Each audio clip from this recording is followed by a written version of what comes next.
The Shadowlands lore reveals have been coming in thick and fast.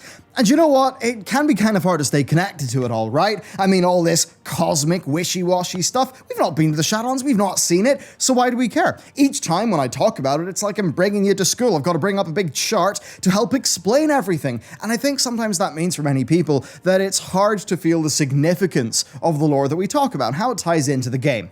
Well, today, that's what we're going to be doing. We're going to be going through the key lore insights, and we're going to spell out what they actually mean to you. This is from the Night Warrior stuff, the Elune stuff, to the end boss of this expansion, its true nature, the true nature of the Scourge, and a whole bunch else. And by the end, you'll have a more clear picture of things. Or you could literally get a more clear picture of things right now with today's sponsor, Displate. You know what? They're just really damn cool. And if you follow my link in the next 7 days, you're going to get 20% off. I mean, come on, like, they're so cool. Now, look at this. This is the meeting table, the meeting room of our game development team. It's a bit bare, isn't it? A bit basic IKEA. So, what did I do? I slapped the included magnets on the wall. There it is. Second, with that, I just put on whatever display I want. Now, there's a sci-fi project going on in the team right now, so I thought this Hubble one would be a pretty perfect fit. But also, if you want Blizz stuff, there are officially licensed Blizzard displays. Now, the whole thing is great. It is so easy to just customize your place with whatever you want. Their range is absolutely enormous. You're now seeing the ones that we have. And in terms of what I love about them, particularly, it's that matte finish. I love the matte finish. I think it's a super clean look for your area, and just especially when the light hits it. And also, there's just something about printed metal that feels really premium. It just looks really nice. And the whole form factor is just perfect. Being able to easily swap them around using the same magnets as a mounting point, like as a renter, that's great. And as someone who's fickle and wants different shiny things in front of me, it's also great. And then Displate themselves, like they're great for artists. They also plant a tree for each one that they sell, and we're actually planning on seeing if we can make some of our own displays with them. So you'll get 20% off for the next 7 days with my link down below in that video description. It's quite a big win-win. It's a great situation. Thank you to Displate for sponsoring and making great products. And with that said, let's get into the video. The end boss of the expansion. You know, lore reveals are not always as straightforward as just a bit of text, such as us potentially finding out the name of Shadowlands' main antagonist, the Jailer. And his name, by the way, is Zoval. Now, this came from a string, just that in mind, that says, increase your threat level with Zoval, the Jailer, by 1,000 units. So, yes, there you go, we know his name. But Blizzard have confirmed that he will be the end boss. And it's quite interesting, the Jailer has been one of those little puzzle boxes. He had this silhouetted reveal at BlizzCon. Then there was a leak of the concept art that certainly seems to have got Blizzard a little bit unhappy, sort of internally. But that concept art leaked, and then, of course, we actually found out what his model looked like in the Shadowlands expansion. And that basically just means we actually have got this clear vision of who our main antagonist is going to be. And that's something we've not actually had so much in previous expansions, at least super recently with BFA. And I mean, hey, at the start of Legion, who would have known we were, like, killing Argus? Now, what's interesting to me here is that, well, there's a great theory floated about Epithal in Spires of Iraq. Now, he's that necromancer who got his power from, quote, the Dark One. And for the longest time, we thought that that was just some sort of old god. But, you know, the old gods weren't on Draenor, right? We maybe thought it was kel'thuzad, but that didn't seem too likely.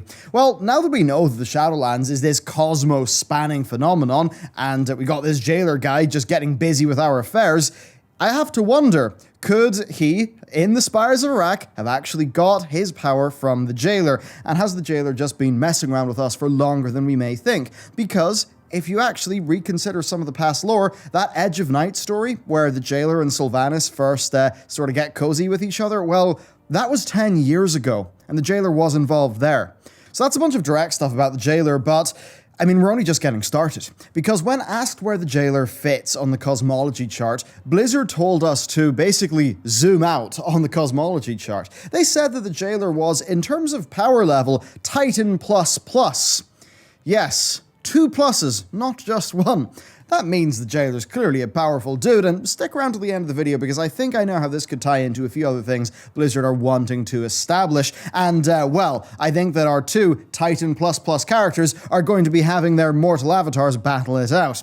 So, we live in this world, right, where we know the jailer is this super powerful guy, we know he is antagonistic to our way of life, at least, and we know that he's going to be the end boss of this expansion, so I guess now it's about working out what are the finer points of his plan. How does Musala fit into it? How does Odin and Odin's pact in the Shadowlands fit into it? What is truly his association with Sylvanas? And now that he's got all of these souls stockpiled up in the Maw, and he's maybe working to destabilize the realms of the Shadowlands, what's his real plan? How is he actually going to destroy the cosmos, right? To tear the whole ladder apart, not rung by rung, but all at once?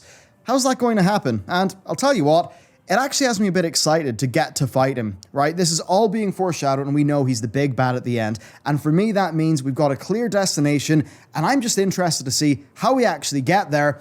And indeed, maybe how the jailer himself actually got there. Next, let's talk about, well, the meaning of life and why Alexandros Morgraine, the Ashbringer, went to Maldraxxus. Because in discussing this, well, we get a few interesting reveals for free. Now, putting aside his legacy as one of the Scourge's greatest champions, in life, he was an incredibly virtuous man. He was dedicated to the light, and because of that, he thought that he deserved a place in Bastion. You know, the place that does look the most light-like. Well, the denizens of Maldraxxus reminded him of the Scourge, and that must not have been too nice for him. Well, to get to the bottom of this, Morgraine speaks to a Kyrian named Xandria, and she explains, the Arbiter's judgment is infallible. She must have recognized something within you that was meant for Maldraxxus. And she then goes on to explain that Morgraine draws his strength from the memories of his wife and his children, whereas a Kyrian would have shed all of their attachments to their past life. In many ways, actually, they totally forget who they were in the past. But if Morgraine did that, it would have left him a shell, because that's where he drew his strength from. And what's really interesting here is the interaction, really, between light and void, and what Xandria says about it, because she says, light, void, such trifling powers have no purchase here. Now, we've seen the scorching light in Revendreth, so that's not strictly true, but it does show that they are eternal powers, but they're ones that Xandria is just not particularly worried about in the context of being a Shadowlands denizen. They just don't seem to mean too much to them over there in the Shadowlands. And this does mark a change from these forces which, at least from our position on Azeroth and the material realm, well, Light and Void are considered to be the real powerful fundamental duo. And those are threats that seemed very real at the end of BFA, yet here we are in Shadowlands, seeing characters basically just sort of say, Light Void, they don't have too much power here, it's fine. So I think that's kind of interesting. Again, we have heard a little bit of Light talk about death, but we've certainly heard that Void is not a big fan of death. And I have to wonder if what Xandria said is a reflection of just how in that game of top trumps or, I don't know, rock, paper, scissors, it just is the case that Void is just defeated by death. Ultimately, though, when we bring it all back to Morgraine, it is interesting because he was a virtuous man in life. You would think he is this paragon of good and all of that should have ended up in Bastion, but it just goes to show us how the realms actually work, that no, it's really a lot deeper than his actions. It's where he drew his strength from to do those actions, and for him, it was his love, it was his attachments, that's what gave him that strength. That ended up meaning that actually Maldraxxus is where he should have went, not Bastion. Let's talk about the purpose, the first ones, and the pantheon of death. Yeah, they're all pretty big, heady topics, but I think they do come together. And we are starting to get an idea of how the hierarchy of the Shadowlands works.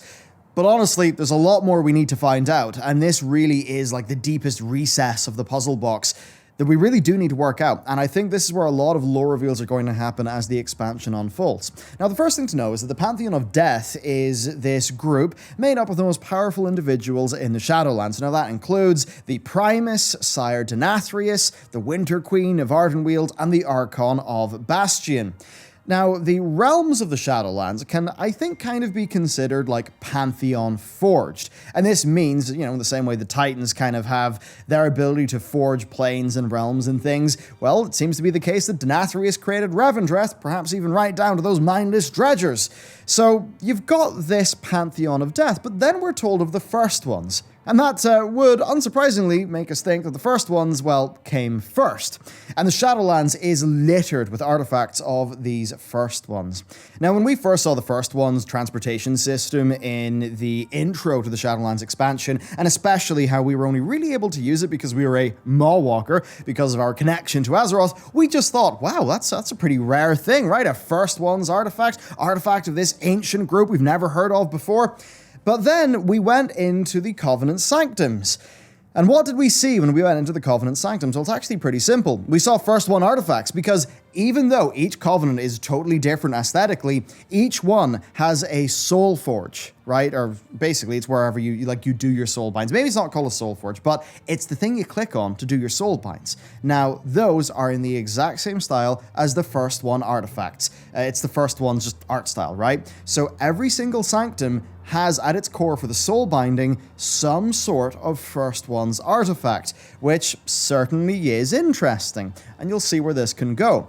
What I think we do know is that the first ones permeate the entirety of the Shadowlands, that they are extremely fundamental to it, but that most of that is likely buried underneath what the Pantheon of Death have actually built. And it seems to me the first ones either left a long time ago after setting things up, or maybe some sort of extra cosmic intelligence that can, only really interact with us in a very indirect way, or perhaps that, they're just all dead. But what is clear is that their commandments still have influence over the Shadowlands, because in Oribos, well, everyone is dictated by something called the Purpose, and the many attendants of the Arbiter, they're scurrying around the place. There's one, sort of fulfilling the purpose. There's one of them called the Speaker, who allegedly voices the will of the Silent Arbiter. So, we've got this purpose going on. We've got this Pantheon of Death, who clearly have got some sort of relationship with the first ones, because there's first ones, like artifacts inside their Covenant Sanctums. So I would suggest that the purpose was set down by the first ones, and that the realms of the Shadowlands are really just functioning, to sort of further the purpose in their own way. Now, Blizzard have teased that we will learn a bit more of what's up here, and that, there is lore there, but it's really going to be about how much do the Pantheon of Death actually tell us. That suggests to me that, as an example, the Winter Queen knows exactly what's going on with the first ones. She probably talked to them, right? She was clearly involved there. It's just, will she actually tell us? And I suppose that could be a frustrating thought. How much are we actually going to find out of what Blizzard are teasing here? It is kind of hard to say, but it's pretty darn clear that there's this relationship where the first ones came first, they did a whole bunch of stuff in the Shadowlands, and then there was a handing over of power to the machinery of death, where the first ones clearly set up having the Arbiter do her job, perhaps the Jailer do his job, or whatever's going on with the Jailer, and then this Pantheon of Death to help administer the entire system.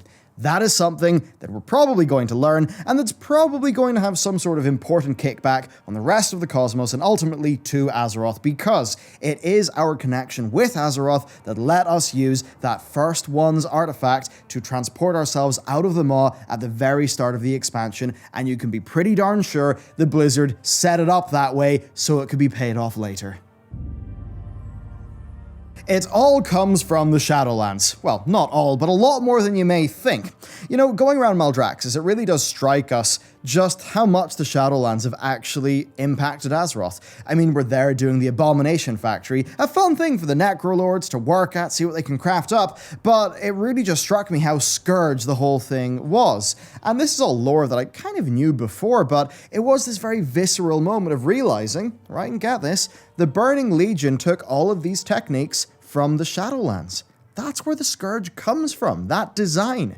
They went into the Shadowlands, specifically the Dreadlords, the Nathrezim, so they went into the Shadowlands. They stole the armor of the Lich King, or what would become the armor of the Lich King in Frostmourne, and they invested all of this power in an orc, Ner'zhul. They then blasted him across the cosmos to, of course, then embed him in Northrend, And that kind of foreshadowed every single event up to Legion. And the thing is, this was all Nathrezim plotting. I mean, the Nathrezim, they very much bear resemblance to Sire Denathrius. There's that. There's the fact that a group of Nathrezim were originally responsible for setting Sargeras on his path to madness. Yeah, that's in Chronicle Volume 1. So the Nathrezim were doing all those shenanigans, then they're working for the Legion, they're working for Kil'jaeden, they go into the Shadowlands, they clearly have got prior knowledge of what's up in the Shadowlands, and they just steal all the Scourge techniques, the armor that then becomes the Lich King's armor, and then that is used as a weapon by the Legion. Ultimately, the military force of Shadowlands, the sort of defense system of the Shadowlands, was co-opted and used by the Burning Legion as a weapon against us. And I just think it's whenever that moment clicks that you're like, oh yeah, right, that lore actually all just does tie back to that really key moment where Ner'zhul finally got caught on all of his bullshit in Warcraft 2. Or is it in Warcraft 2? I think it's like after the Orc campaign, if I remember correctly, where, yeah, Ner'zhul finishes his stuff, he goes through the portal, and, oh dear, he's very much in a bit of a pickle. Elune, Shandris, the Night Warrior, and what I think could be the largest one-on-one battle that we're actually going to see in World of Warcraft. I think this is going to be really big, and I think it's going to foreshadow real, big, juicy lore. So let's go. In a recent update to the Ardenweald Covenant campaign, we saw, right, the story of Teldrassil's burning continue. And it's pretty cool, you know, Ysera's got dreams about the fate of Ardenweald being in the hands of the Night Warrior's daughter.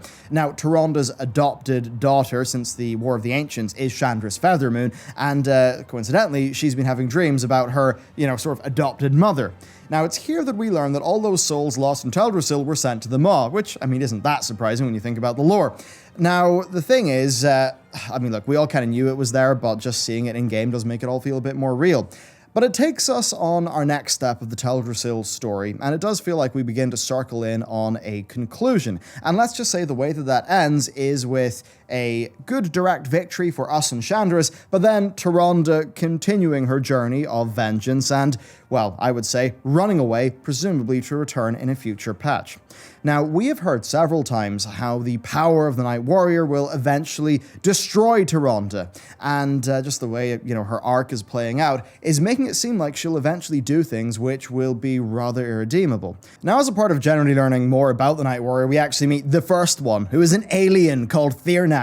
Now, the whole thing is that basically he died and his husband died when the two of them tried to, like, share the power so that, well, you know, Thirnax wouldn't die. Of course, that didn't work. They both ended up, you know, dying. And I've got to wonder if the two of them as a duo were sort of put in to maybe make us think about what would happen if Shandris tried to share the power with Tyrande so that they could both maybe live. And will that happen? But one of the main lore reveals there is that, well, Thirnax and his husband are clearly from an Elune-worshipping civilization on another planet. We are told that. Suffice to say, I think that's pretty big, because it does mean that Elune is not just the Azerothian moon goddess. It does mean that Elune is actually pretty darn big, pretty major. But overall, though, what we're going to get is, through the Tyrande story, is some sort of conclusion to the brutal sort of genocide story that was going on with Teldrassil. I truly hope that Blizzard don't go around trying to, like, just try to justify that, you know, like, yeah, you know, we did this terrible thing, and, you know, these, you know, many civilians died, but it was all for a good cause, you know. Sylvanas had a great point. I really hope they don't do that, to be honest with you. I don't know, I think it would be a bit weird. But we are sort of getting around that, and I think we're at that stage where Tyrande is being set up so that all that we can directly see in her future is death and vengeance and just dark places. But I also have to wonder, are Blizzard actually setting that up and making her seem specifically so hellbent in vengeance so that they can then flip that around and actually turn into some sort of more hero's journey thing with her just sort of coming out of the darkness? I have to wonder. But from what I really want to go with this, and this is what I mentioned near the top of the video, is we have a bit of a duality here. So we know that Elune is a cosmic goddess. We know that the Jailer is Titan++, according to Blizzard, in terms of his power level. Now, I would then say that Elune is probably of Titan++ power as well. I think, my personal belief, is that Elune is roughly the same power level as the Jailer, maybe even more. In which case, we have Elune, who has invested her power into Tyrande as the Night Warrior. We then have Sylvanas. Now, the reason Sylvanas was able to utterly own everyone that she fought was because she was using that bizarre, slightly different purple mist. That's the Jailer's magic. So the Jailer has clearly invested his power in her. So we're basically going to have the avatars of two of the most powerful beings pretty much in in the game universe that we know of thus far. We're going to have them show down, I think. I mean, I truly do think that with Tyrande running off for vengeance against Sylvanas, I think Blizzard are setting up so that they can just have some crazy big CG cinematic showdown between Sylvanas and Tyrande. And even if the story that gets us there is a little bit wacky, I'm pretty darn sure that that would be popular with people and would definitely make waves. So yeah, I think that's coming, and I think that's how Blizzard are going to take this concept of these two Titan++ tier characters who are so powerful that you almost don't care because they just seem like so big and, how could it possibly apply to me, a regular adventurer? So I think what they're going to do is they're going to, have the sort of scale and scope of those characters be manifested in these more ground-level characters like Tyrande and Sylvanas, and that's how they're going to get players actually invested in that aspect of the big grand cosmic narrative that Blizzard are trying to tell.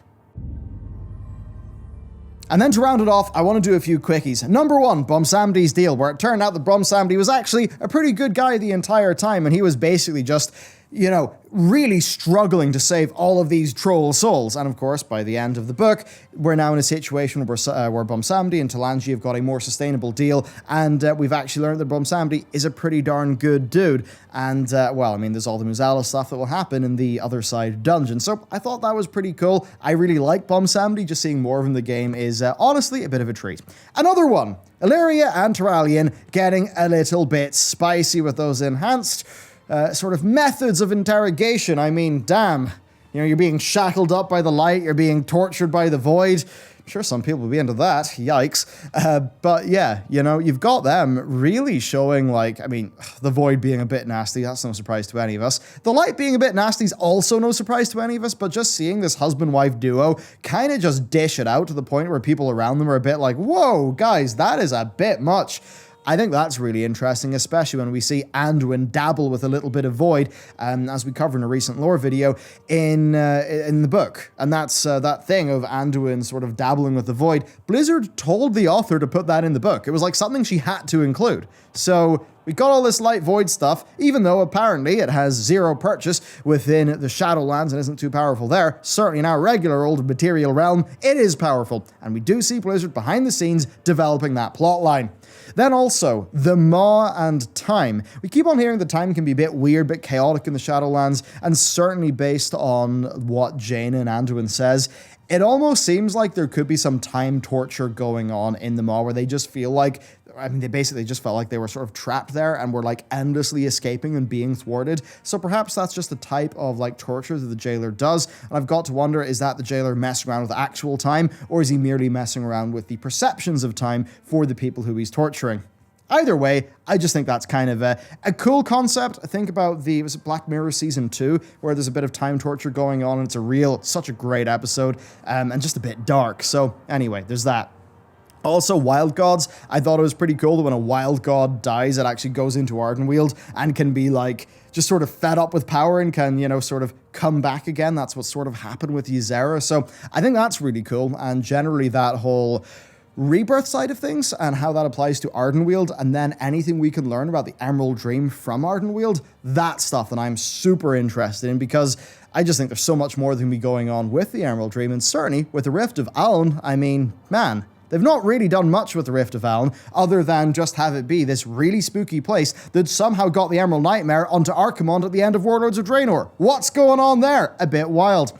Then also for me, there's Elune being a cosmic goddess. I think that's really important. And then Tilia. You know, her returning, I think, is great. She was a character that I thought had lots of brilliant potential in BFA, but just BFA had such a, you know, as I've said before, BFA was like Vines. You know, it wasn't like a well-paced narrative. It was just like, here's a thing, here's a thing, here's a thing, here's a thing. So actually, Talia coming back and maybe getting a little bit more with her as a character, I'm really excited in that, especially because it will tie into Bolvar. I think having Bolvar back as a character could actually be kind of cool. So there you go. That's kind of like my broad lore impressions. You know, we're really starting to see how the nuts and bolts of Shadowlands work. And, you know, it's this thing where we don't have a, like, chronicle to explain it all, right? We're just sort of piecing little things together. But certainly, as you've seen in this video, there are real ground level things with characters that we know that can kind of have these cosmic reverberations. And what I would say is that the lore of this expansion really does risk completely going over people's heads. And I don't mean that in a derogatory way where, oh, people don't understand, they're lazy, they haven't read the quest text. I just mean that emotionally, right? Where it's like we're talking about these gods, we're bringing out the chart. You know, people are like, I don't care, I want a story that's emotionally resonant. What I would say is my hope is that Blizzard is able to make the cosmic stuff emotionally resonant by expressing it through a grounded cast of characters that we can actually empathize with and relate with. So if they can do that with the likes of Bolvar and, you know, maybe Sylvanas, I don't think people are going to sort of relate to her too much, or, you know, like Terralion and Talia and just all of that sort of cast of characters, Tyrande, of course, Chandris. If they can do that, they could be onto a winner. So I would say, Blizzard, if there's anything to think about when it comes to getting the lore of this expansion right, it is how you take the big and you make people care about it. That is it for me. I hope you enjoyed today's video. Let me know what you think, and I'll see you next time.